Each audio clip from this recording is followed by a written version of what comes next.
નમસ્કાર મિત્રો, આરોગ્ય યાત્રામાં આપણે 150 એપિસોડ પૂરા કરી નાખ્યા અને એ નિમિત્તે ઘણા બધા મિત્રોએ શુભેચ્છાઓ પાઠવી છે અને બધાએ એવી આશા રાખી છે કે આ તમારી આરોગ્ય યાત્રા જીવન પર્યંત ચાલતી રહે. હવે જીવન પર્યંત તો હું ગેરંટી ના આપી શકું, પરંતુ મારાથી થઈ શકશે ત્યાં સુધી તો હું ચાલુ રાખવાનો પ્રયત્ન કરીશ. બની શકે કે ક્યાંય બીજા કોઈ ઇસ્યુ આવે ને ક્યાંય બીજા કોઈ પ્રોગ્રામ્સ એવા ગોઠવાય જીવનમાં તો બ્રેક પડે, પરંતુ પ્રિકોશન માટે હું એક દિવસ સેફ્ટીનો રાખું છું, એટલે કદાચ બ્રેક પડવાના ચાન્સીસ ઓછા છે, એટલે વાંધો નહીં આવે. હવે આજે એક એવા ફ્રૂટ અને શાકભાજી જેની બંનેમાં ગણના થાય છે અને દરેકના ફ્રીજમાં અને રસોડામાં એ 12 મહિના અવેલેબલ હોય છે, એવા ટામેટાની વાત કરીશું. લાલ ચટાકેદાર ટામેટા. અને આ ટામેટા ઉપરથી તો કહેવત પડેલી છે કે કોઈ જુવાન દેખાવડે સુંદર હોય તો એવું કહેવાય છે કે ટામેટા જેવો લાલ એકદમ હતો. એટલે આ ટામેટા તમને ચમક લાવી આપે એવા હોય છે. એકચ્યુઅલી અત્યારે આપણે જે ટામેટા ખાઈ રહ્યા છીએ એ રિયલ કુદરતે બનાવેલા ટામેટા નથી. રિયલ જે ટામેટા હતા એ એમેઝોન બાજુના કે બ્રાઝિલ બાજુના જંગલોમાં જે ટામેટા થતા હતા એ નાના બોર જેવડા હતા, જેને ટામેટી કહેવાય, નાના બોર જેવા. મૂળ ટામેટા વર્ષો પહેલાં એ પ્રકારના હતા. પછી તો એ દેશ વિદેશોમાં આગળ જતા ગયા, એના ઉપર સંશોધનો થતા ગયા અને અત્યારે આપણે જે ટામેટા ખાઈએ છીએ બધા હાઇબ્રિડ ખાઈએ છીએ, મોટા મોટા ટામેટા ખાઈએ છીએ, જીનેટિકલી મોડિફાઈડ કરેલા ટામેટા છે. ટામેટાનો ઇતિહાસ તો લગભગ 1000 વર્ષથી વધારે હશે એવું મારું માનવું છે.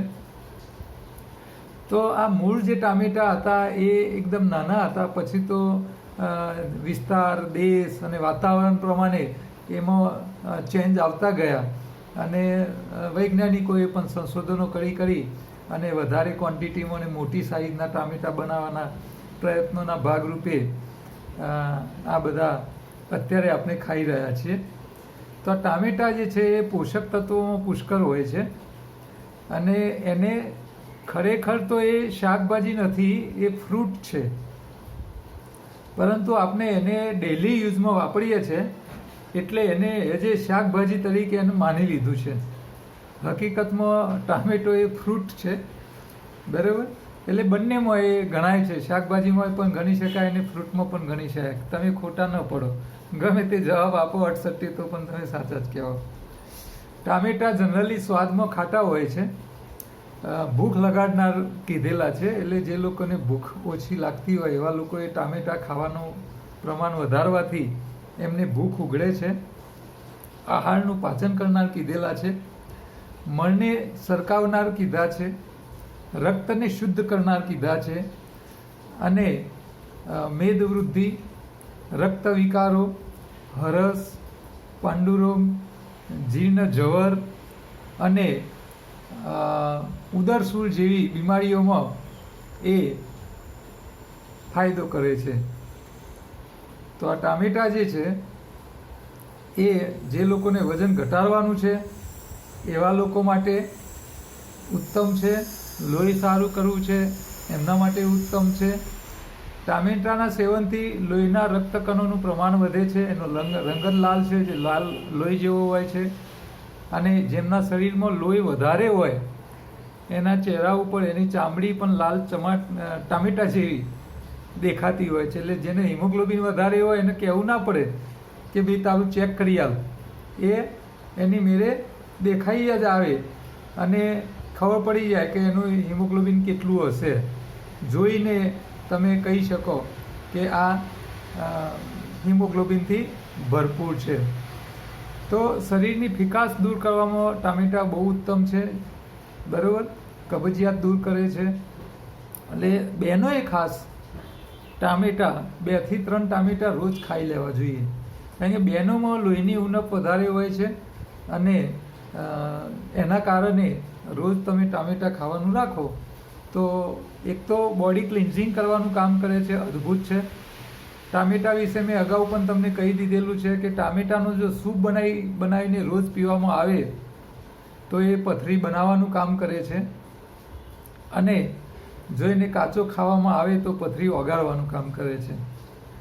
એટલે જે લોકોને પથરીની પ્રકૃતિ હોય છે એ લોકોને ટામેટાં ખાવાની ના પાડવામાં આવે છે, પરંતુ આપણે એમને છૂટ આપીએ છીએ, કહીએ છીએ રો ફૂડમાં કે તમે ટામેટાં ધરાઈને ખાઓ, કંઈ વાંધો નથી, પરંતુ કાચા અને ખાટા, ખટાશવાળા ટામેટાં હશે તો તમને એનું કોઈ નુકસાન નથી, બરાબર. તો ટામેટાનો રોજ 1-2 કપ રસ કાઢીને પી જાઓ તમે, તો તમારા આંતરડામાં જે જૂનો મળ સુકાઈ ગયેલો હોય, ગઠ્ઠા થઈ ગયેલા હોય, કોલસા જેવા થઈ ગયા હોય, તો આવો મળ છૂટો પાડી અને જૂની કબજિયાતને મટાડવાનું કામ ટામેટો કરે છે. ટામેટામાં લાઇકોપેન નામનું પિગમેન્ટ હોય છે, જે ફ્રી રેડિકલ્સ દ્વારા જે જોખમ હોય છે એને ઓછું કરવાનું કામ કરે છે. એટલે લોહીમાં ફરતા જે ફ્રી રેડિકલ્સ હોય છે, જે બીમારીઓ માટે અને ઘણા પ્રકારની સમસ્યાઓ માટે જવાબદાર હોય છે, એનું જોખમ ઓછું કરવાનું કામ કરે છે. જે બહેનો છે એમને સૌથી વધારે બ્રેસ્ટ કેન્સરના જોખમો રહેલા છે, તો જે બહેનો રોજ આ ટામેટાં ખાય એમને બ્રેસ્ટ કેન્સર થવાની શક્યતાઓ ઘટી જાય છે. તો પ્રોટેક્શન માટે ટામેટાં ઉત્તમ છે.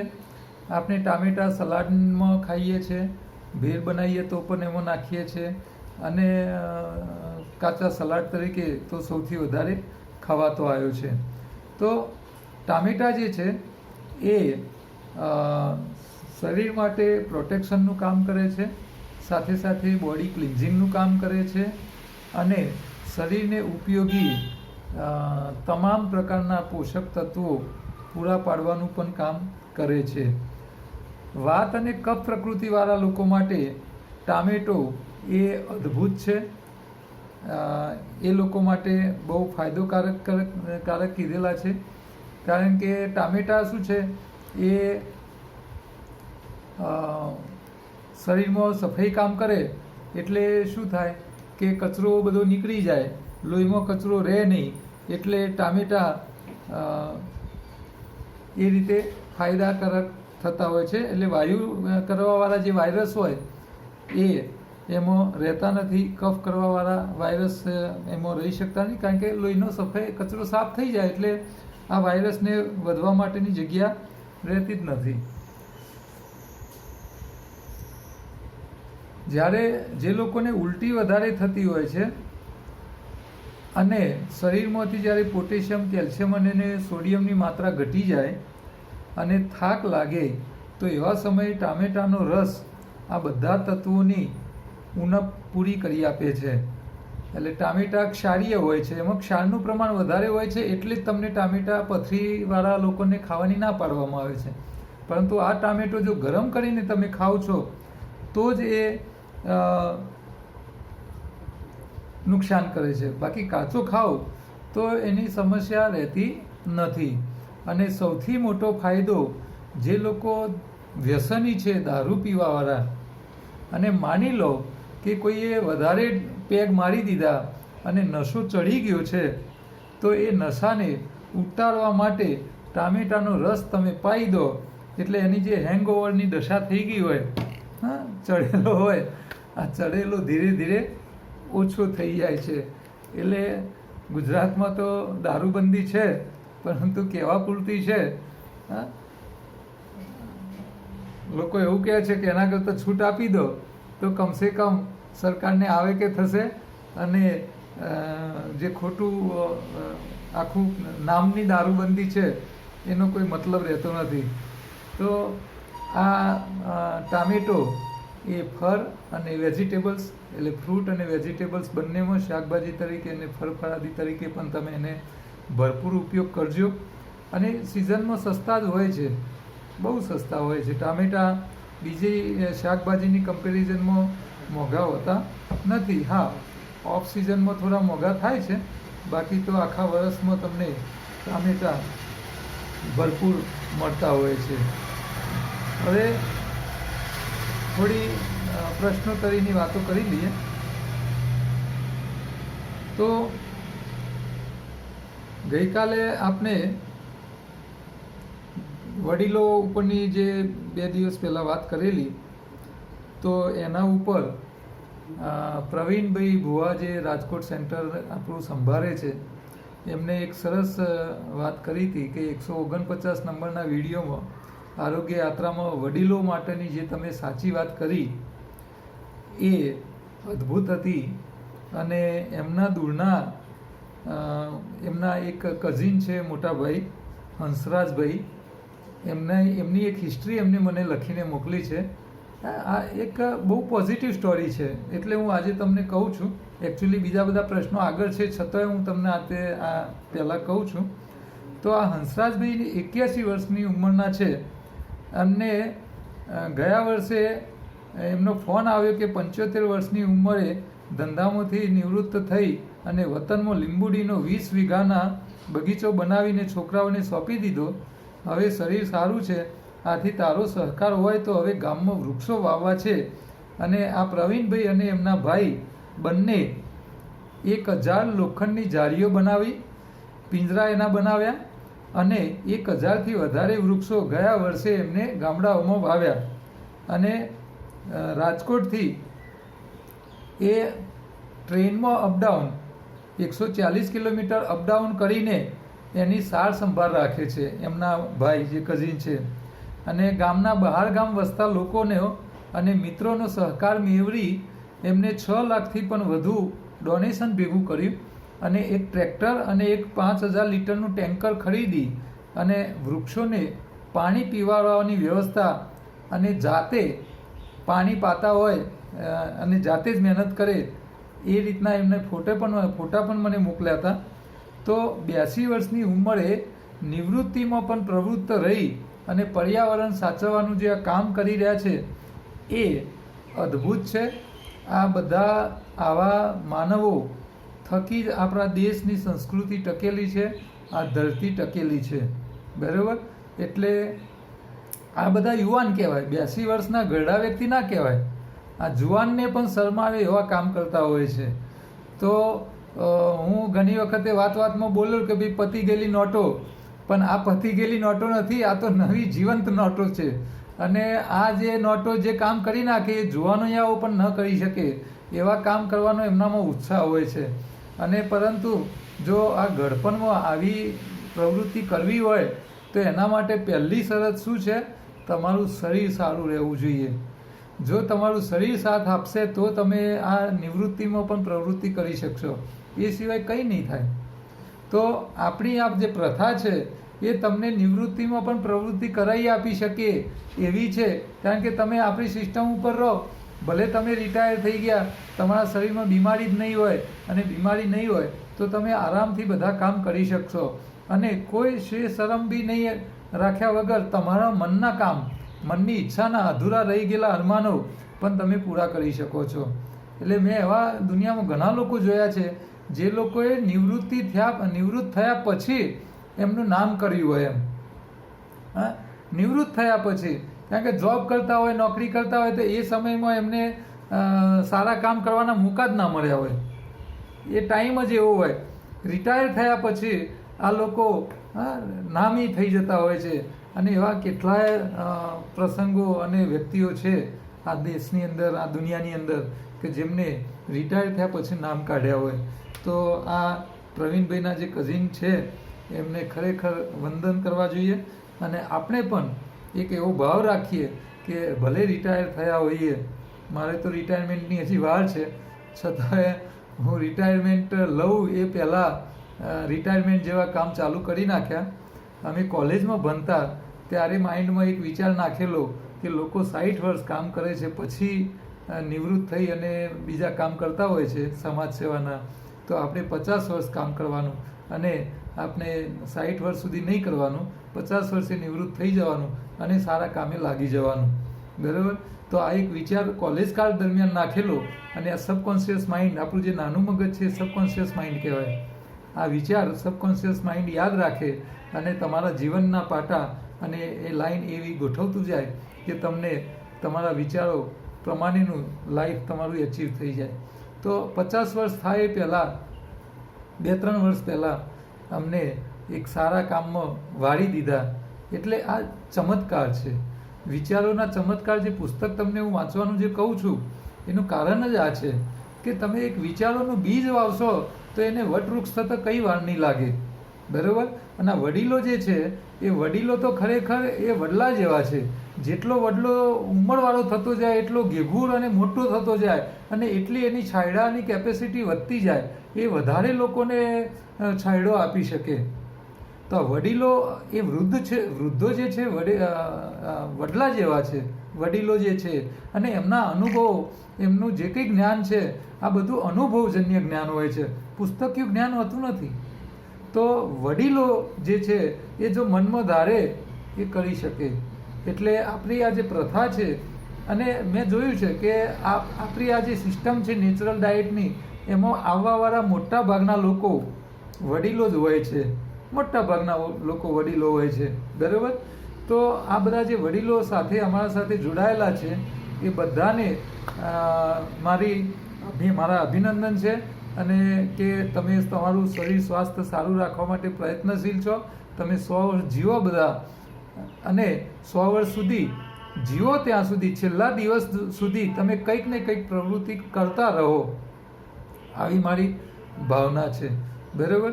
તો આપણે વડીલો માટે પ્રાર્થના આ ખાસ કરીશું કે ભાઈ ભગવાન એમને લાંબુ આયુષ્ય આપે અને એમના અનુભવોનો લાભ લોકોને આપે. હા, અમુક વડીલો એવા હોય છે એ ઉબેટની જેમ વચ્ચે આવીને તમને સારું કામ કરવાનું હોય ને તો એ નડે. તો આવા લોકોથી આપણને બચાવે ભગવાન, એવી પણ સાથે સાથે પ્રાર્થના કરવાની. હા, કારણ કે કંઈ બધા જ વડીલો સારા હોય અને બધા જ ખરાબ હોય એવું હોતું નથી. આપણને તો જે સારું કામ કરવામાં સપોર્ટ કરે, મદદ કરે, પોઝિટિવ થિંકિંગવાળા લોકો હોય એવા લોકોનો સાથ સહકાર મળતો રહે, એ જ આપણી અપેક્ષા રાખવાની. હવે બીજું એક ભાઈનો પ્રશ્ન છે, જેમને ગઈકાલે આપણને પ્રોટીનની વાત કરેલી કે અનાજ, કઠોળ ને બધામાંથી શું મળે છે અને કઈ રીતે ઉપયોગ કરવો, આ બધી વાતો જરા વિગતવાર કરવાની વિનંતી દેવેન્દ્રભાઈ દેસાઈએ કરેલી. તો એ વાત આપણે ગઈકાલે પૂરી નહોતા કરી શક્યા, સમયનો અભાવ હતો એટલે. તો એ વાતો આજે આપણે થોડી કરી લઈએ કે અનાજ, કઠોળ જે છે એ આપણો એક બેઝિક ખોરાક છે, વર્ષોથી આપણે ખાતા આવ્યા છીએ.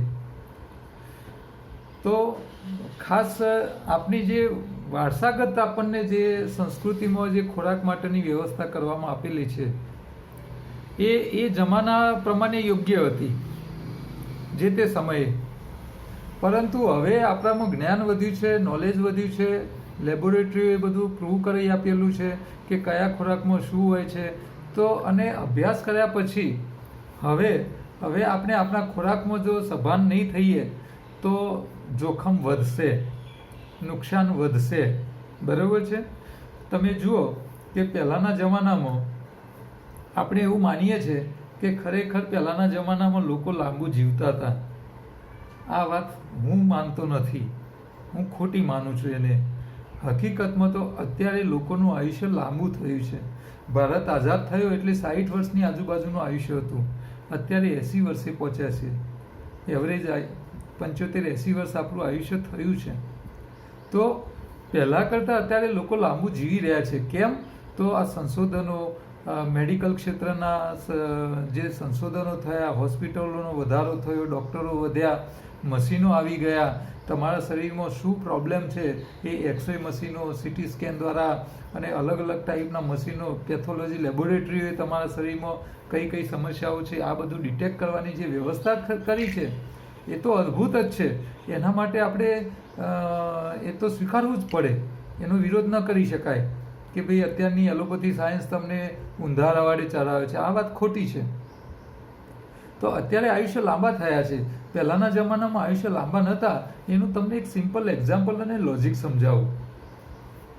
તમે જે લોકો અત્યારે 70થી મોટી ઉંમરના વ્યક્તિઓ હોય હયાત, એ મોટી ઉંમરના જે હયાત વ્યક્તિઓ છે એમને તમે એક સર્વે કરો. એ લોકોનો 70થી વધારે, 80થી વધારે ઉંમરવાળા હોય એમને એક સર્વે કરો. 50 વ્યક્તિઓને તમે એમનો સવાલ પૂછો કે ભાઈ તમે તમારા દાદાને જોયેલા? આ એક સવાલનો જ સર્વે કરો તમે.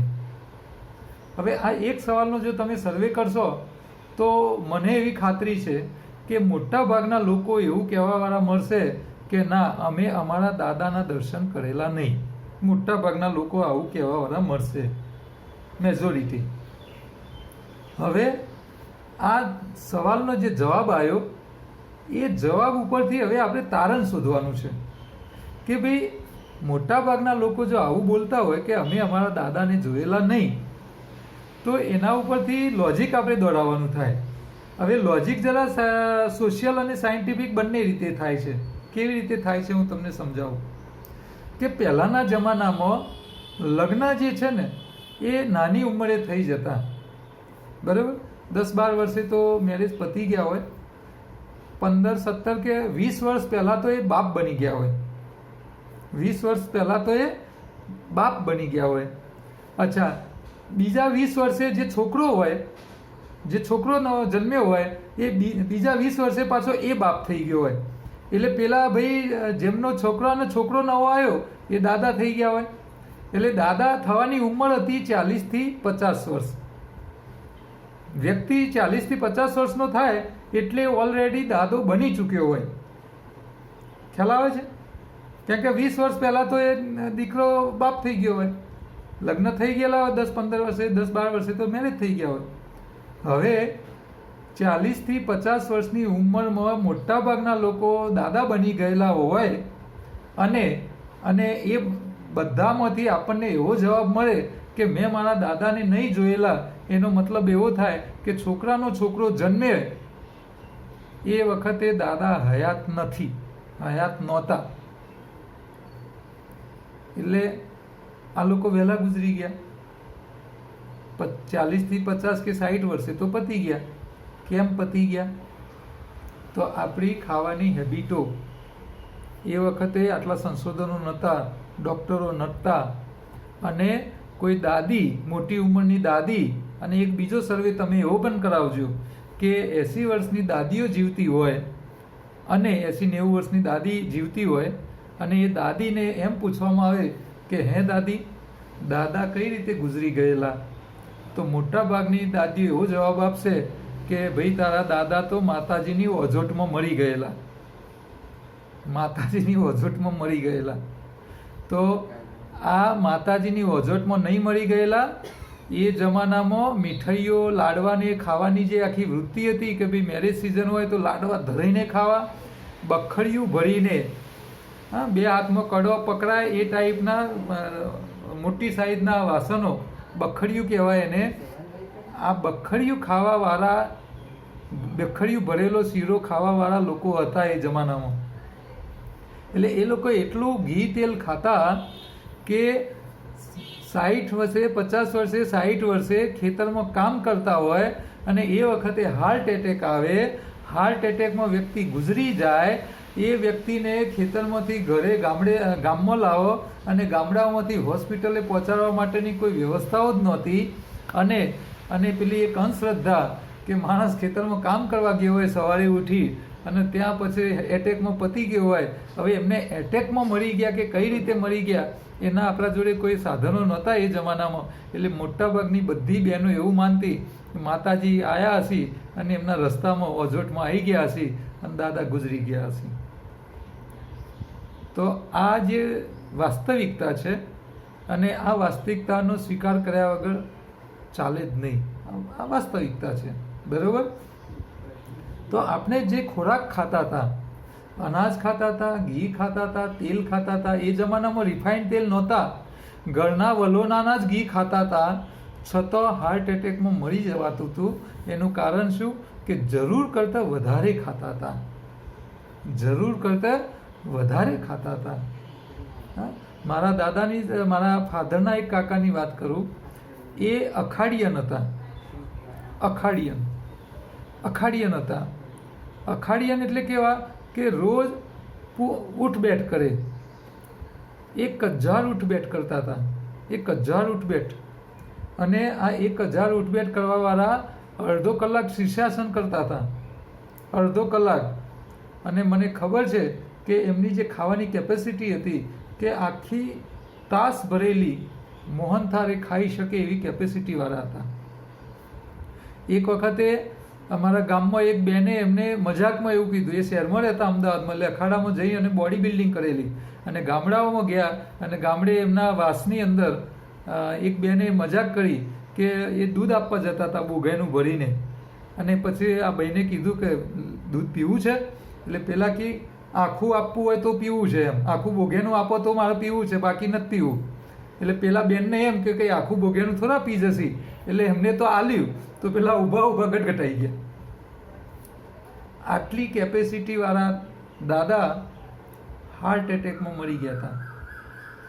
મને એ વર્ષે જ્યારે ગુજરી ગયા, વર્ષો પહેલાંની વાત છે, મને એવો સવાલ થયેલો કે જે વ્યક્તિ અડધો કલાક શીર્ષાસન કરતો હોય, 1000 ઉઠ-બેઠ કરી શકતો હોય, એ લાકડી જ્યારે ગુમાવતા તો એ લાકડી એટલી સ્પીડમાં ગુમાવતા કે આજુબાજુમાં 10 વ્યક્તિઓ ઊભી હોય અને 10 જણા એક સાથે પથ્થર મારે તો એમનો કોઈનો પથ્થર એમને ન વાગે એટલી સ્પીડમાં એ લાકડી ગુમાવતા. આટલા અખાડિયન હતા, છતાં એ હાર્ટ એટેકમાં ગુજરી ગયેલા.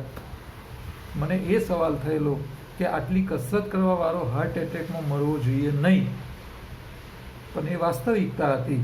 આ સવાલોના જવાબો શોધતા શોધતા આજે હું તમારી સાથે આરોગ્ય યાત્રામાં વાતો કરી રહ્યો છું. હા, સવાલોને શોધતા શોધતા હું તમારી આ આરોગ્ય યાત્રામાં વાતો કરી રહ્યો છું. મને જે પ્રશ્ન થાય એનો જ્યાં સુધી સાચો જવાબ ના મળે ત્યાં સુધી મને ઊંઘ ના આવે, ચેન ના પડે. તો આ રિયાલિટી છે કે જ્યારે આપણે શરીરને જરૂર ના હોય એ ખોરાક ખાઈએ, એ વાપરીએ નહીં, તો એ પડે સ્ટોક થતો જાય, બગાડ વધતો જાય, અને છેલ્લે સારી ખાધેલી ચીજ, તમે ઘી ભલે પ્યોર બનાવો, દેશી ગીર ગાયનું ઘી લાવો, દૂધ બનાવો, એનું દહીં બનાવો, એનું માખણ બનાવો, એનું ઘી બનાવો, પરંતુ જો તમારા શરીરને જરૂર કરતાં જો તમે વધારે આપશો અને એ ઘીનો જો સમયસર તમારું શરીર એને વાપરી નહીં કાઢે કામમાં અને પડી રહેશે, તો એ પણ તમને હાર્ટ એટેક લાવી શકે છે. હા, જેમ આપણે પેટ્રોલની ગાડીમાં પેટ્રોલ ભરીએ છીએ તો પેટ્રોલ પડે પછી કેવું થઈ જાય? હા, આખું બગડી જાય છે ને. પછી તમે સેલ મારો તો પણ ફાયર ન થાય. હા, આખું એનું બંધારણ બદલાઈ જાય, ખરાબ થઈ જાય. તો આ જે ભાઈએ મને સવાલ કર્યો કે ભાઈ ખોરાકમાં શું ખાવું જોઈએ, એ વાતો જરા તમે અમને સમજાવો કે ભાઈ અનાજમાંથી શું મળે છે, કઠોળમાંથી શું મળે છે, તેલીબિયામાંથી શું મળે છે.